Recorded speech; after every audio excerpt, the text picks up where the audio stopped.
We are the music makers, and we are the dreamers of dreams.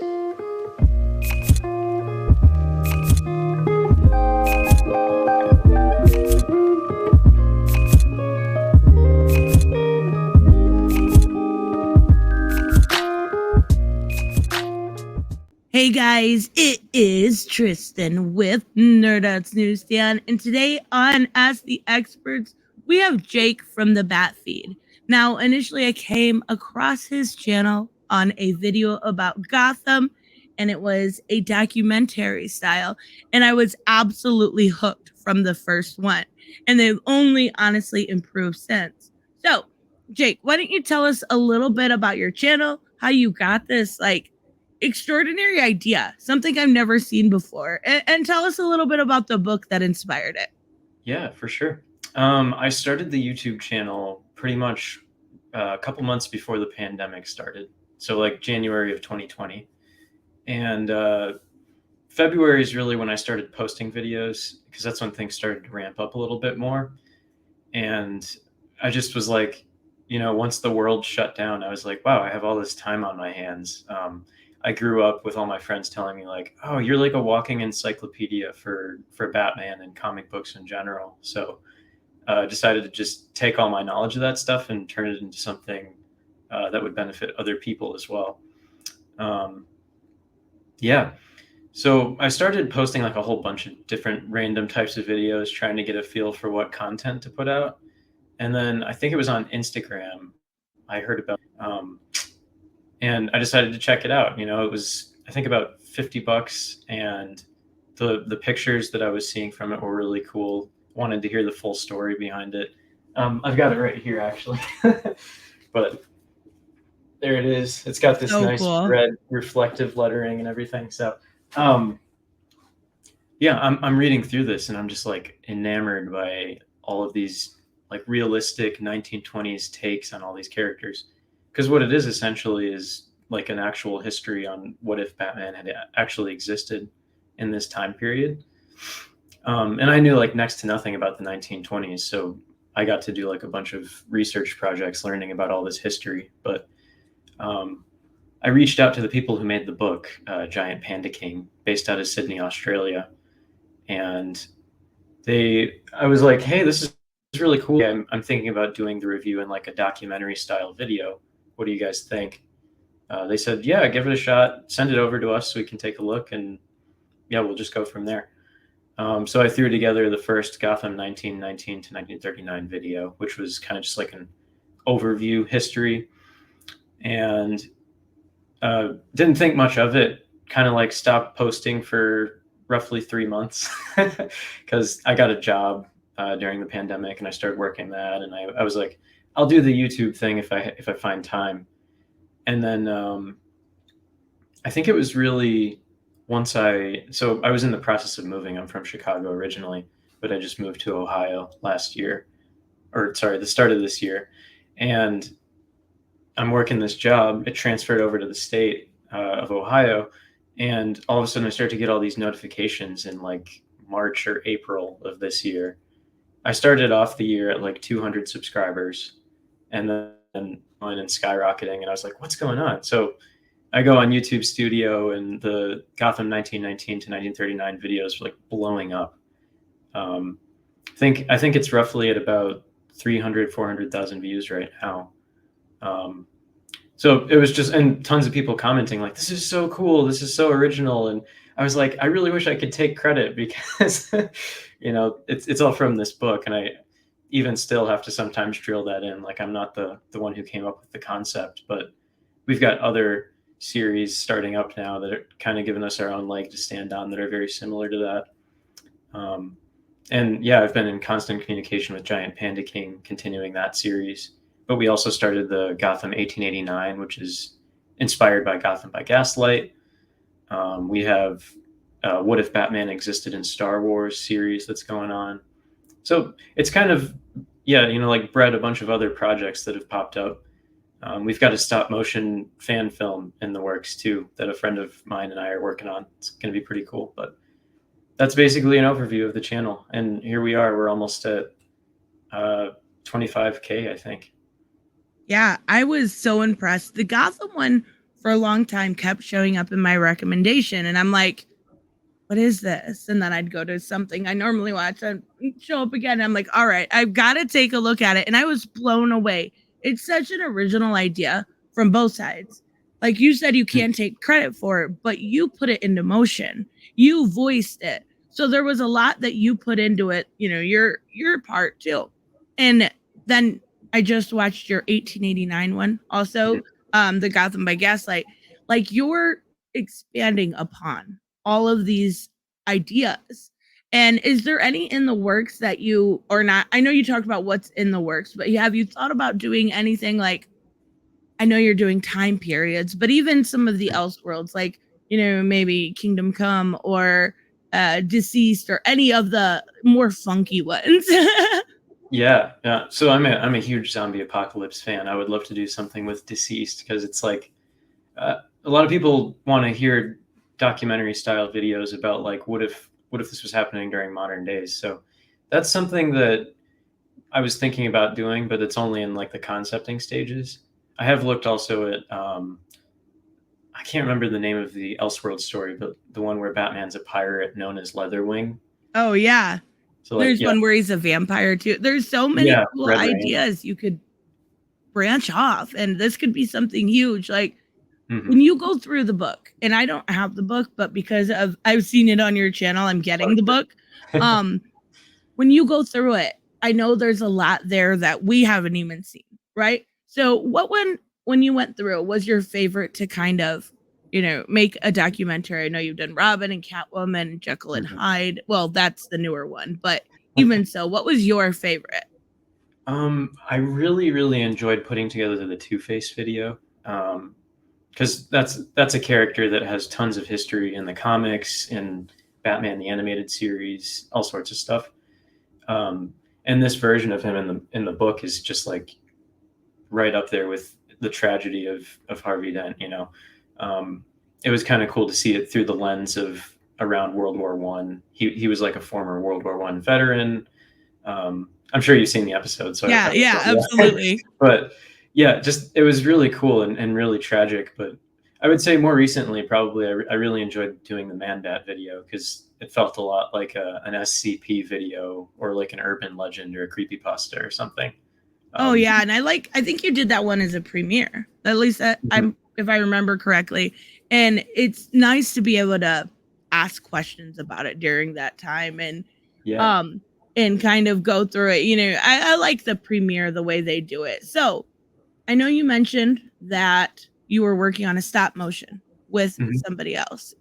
When it comes to your documentaries, is it just you? Do you put everything together yourself? Do you do all the work, or do you have a team? Yeah, so it's kind of been evolving and changing shape over time. It's mostly me at the start with the Gotham 1919 series. And it still kind of is now to an extent because that's kind of like my pet project. But right. Yeah, with the 1889 series, I have a couple swap off every other video. I mostly just do the writing and recording for those. But for the 1919 series, I'm reading stuff out of the book, adapting it to like a read aloud script form to kind of flesh it out more, finding bits and pieces to plug in to kind of fill in the blanks, and then recording it, seeing how it sounds out loud, sometimes making edits if I need to, and then throwing it into Final Cut, putting all the pictures in, putting in music, all that stuff. That's mostly me for that project.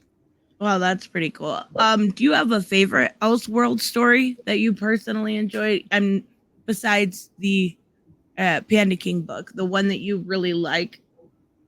Yeah, I won't use the other cop-out, which is Gotham by Gaslight, because that's one of my favorite. But I would have to say currently, in like Nine Murphy, he's just doing an excellent job of putting a new spin on all these characters and giving nods to other parts of the Batman mythos, like him having all the different Batmobiles that have existed, essentially, Yeah, and I think he's doing a Batman Beyond project pretty soon, too, but... You broke up. I'm sorry. Who did you say? Oh, sorry. The White Knight universe with Sean Gordon. That's what I thought you said when you said about the different Batmobiles. And I like how he gave Harley a different but similar personality and gave her her own villains. And I know that was his wife, but even so, like, Sean Gordon Murphy is amazing. He's one of my favorite, and he's so professional and so nice. He does such a great job. I really enjoy him. So I also noticed I may have been creeping on your channel today just for this interview. You did some voice acting. Have you ever thought about extending that into your documentaries? I have, actually. Yeah, that's we kind of dabbled a little bit with the Riddler episode. A lot of people had like a love-hate relationship with that one because we had video interviews of characters and stuff. Oh, I liked it. It was fun to do. I saw both ends of the spectrum a little bit, but we kind of have gone back to what it was before. But I'm always open to trying new things. I love plugging in, like, tape interviews where I can. We actually are doing a Joker episode next up in the Gotham 1889 series, and I'm going to be recording for the Joker in an audio interview for that. So, oh, that should be cool. It's definitely something that I don't have talent in. Yeah. So when I seen that, I was just like, wow, that's pretty good. I also noticed that you did like the history of the Court of Owls and stuff like that. When it comes to the Court of Owls, have you ever thought about trying to put them in modern day and using that as another leverage point to jump off of? Yeah, definitely. I think there are a few of my more avid followers, like subscribers on YouTube, have been like, "What happened to this series that you did like right at the beginning of the channel?" And I was like, you kind of got to reprioritize a little bit with certain things, but those definitely, apart from so I could totally see myself doing more of them if I get more free time on my hands. Oh yeah, definitely. A lot of people have asked for, doing like documentaries for like The Killing Joke or Under the Red Hood or something like that would be pretty fun to do. Yeah. Oh, that would be very cool. Are you reading? What's currently? What are you reading that you're really interested in? Oh gosh, I've got like or just like some of your favorites. Yeah. I've got a ton of different ones that I'm working my way through right now. I'm also a big Star Wars fan, so I'm reading the Thrawn books by Timothy Zahn. As far as Batman, I recently got, I'm trying to remember, I think it was like a Batman the Animated Series added, like the older ones. And then I think it was Trinity, the first time that Superman, Batman, and Wonder Woman teamed up together. Oh yeah. Yeah. So that's been pretty cool. I still need to catch up on the mainline Batman comics, admittedly. I've been hearing kind of, mixed opinions on those, but I started backtracking a little bit and checking out some of the older ones just to kind of be a little more well-versed. Oh yeah, sometimes that's the best way to do it, especially with what you're doing with it. Do you have any outside influence that you kind of, you said you had to look back at that time period. Did you have to go back through and kind of relearn, 10th grade history when it came to stuff like that? Oh, 100%. I mistakenly called some of the character designs in the book in an interview video, like steampunk director at Giant Panda King, and he was like, I die a little bit inside every time someone refers to it as steampunk. That's what I would have called it. Yeah, honestly, and that's what I thought too. He was like, basically what we do now is I'm like, hey, I'm going to do this character. And what he does then is gives me a bunch of links and stuff to the real life historical figures that inspired the stories for the characters in the book. Because he actually did like a crap ton of research to do all that. I imagine so. That would be intense. Yeah. I've learned about all sorts of really crazy random things that I like. Sometimes, I don't know if you've heard the saying, sometimes the truth is crazier than fiction. It's totally the case with the 1920s. There's all sorts of random stuff. There's Russian scientists trying to create ape men. There's oh my goodness. Yeah, it's crazy. And how many hours does it usually take? Like from start to finish? I know obviously you probably don't do it consecutively, but if you were to kind of put it in a ballpark figure. I would say it probably takes, at the very most, maybe like 1 to 2 days. Usually, My like, goodness. yeah, a day to like read, write, and record, and then maybe like another full day or two to throw all the editing together or Oh make yeah, like I last minute imagine. changes. Yeah. Oh my goodness, that's a crazy. So what about as far as a live action? What is your favorite? I know the DCEU is a absolute mess right now, but is there anything that you've enjoyed from it that's came out, like whether it's, Suicide Squad or even going back to Batman 89? Yeah, no, 100%. I would say probably currently my favorite Batman movie is Batman Returns still, just because killed it as Batman. My wife jokes every once in a while. She's like, he's really not an attractive Bruce Wayne, and I kind of agree. But he Oh is. yeah. He's not an attractive dude. He's just not your typical Bruce Wayne. Um, in recent releases, I would definitely say that I enjoyed Suicide Squad, the newer one. Oh yeah, it was so good. Gosh, I felt like I was watching a Tarantino movie, but it was DC characters. I know, but that's what made it so great. It was like Yeah. something totally different, and I was like, they approved. In my opinion, I think they actually improved upon the comic book versions of Polka Dot Man and Bloodsport. Like, Yeah, 100%. gave them a lot of depth and meaning, and I really appreciate that. So, anybody that's listening right now, give us a little bit. I know you gave a lot, but as far as enjoying your channel and what you put into it, because I've had my channel for 3 years. I know that it is a lot of work and it's your heart and soul. Give them a little kind of reason to come over and check you out. Yeah. So the Batfeed I kind of had in mind in making it, it's definitely fun and it's definitely, a place for people to come and just enjoy good entertainment. But for me, kind of the reason I wanted to build it up the way that we have so far is, it's giving people a place to come and enjoy the things that they enjoy and, feel safe doing that. And really, I guess we have a lot of younger subscribers that they've been like, hey, this has really helped me a lot. Or we've gotten stories from people in my daily steps in and I lost a ton of weight. All sorts of stories all over the place that are just really cool to hear. And at the end of the day, what the Batfeed is about for me is just like, giving people hope that things will get better, giving people an outlet to come to, people that would find inspiration from the channel, And I think for me, a lot of it is there's a ton of different channels that I check out, right? But when I come to your channel, I know what I'm going to get. And I know that it's just going to be maybe learning a little bit about that time period, maybe learning a little different side of this character. It's not going to be this crazy mess of outrage or upset. It's just going to be something to sit down and honestly enjoy and not have to worry about, your opinions or your feelings. It's just fun. And I think that's rare anymore, right? Even for my channel, that's very rare. So it's something I personally appreciate. And I'm so glad we were able to finally get you on. I really appreciate your time.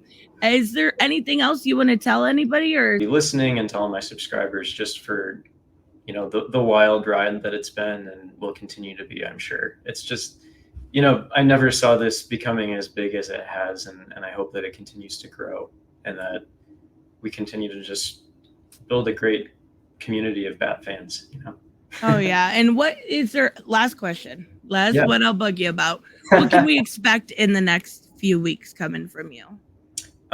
You can definitely expect a continuation of Gotham 1919 and 1889 for sure. Like those are going to be coming out alternating weeks pretty much. But I'm hoping in the long run that we can really start to show more of what we've been doing with our stop motion project.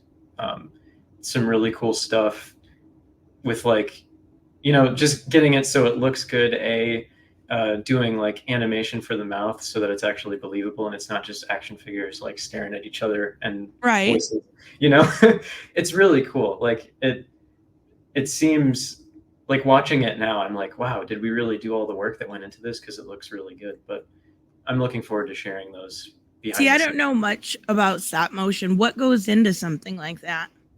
So if you think about like a movie that's live action, if you were to like go through frame by frame, that's essentially what you have to do. You would get a set kind of built up. You would get the figures that you wanted involved.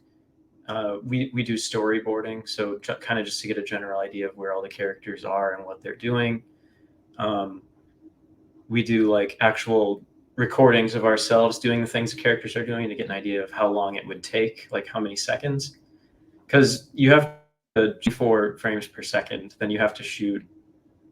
You have to like look at the video of somebody like throwing a punch and then figure out how many pictures then you need for the amount of seconds that it takes. Does that make sense? Oh my goodness. Yeah. How long does something like that take compared to your documentaries?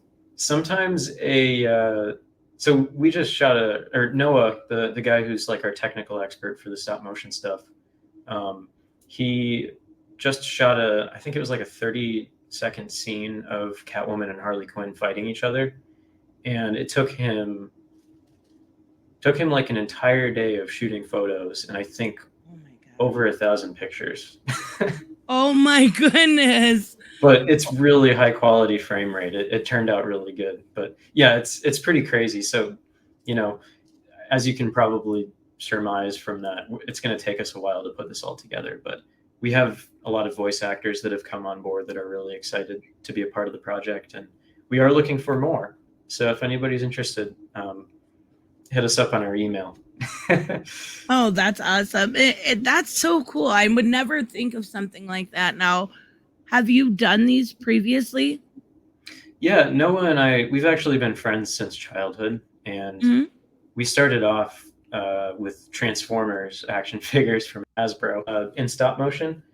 And that's kind of when the conception of this project started, was like, what if we did one for Batman? Because I'm a huge Batman nerd. He is too. I started to come up with this concept for the story that we're going for, which is like a combination of Injustice, No Man's Land, all sorts of different things kind of mashed together, but also something new.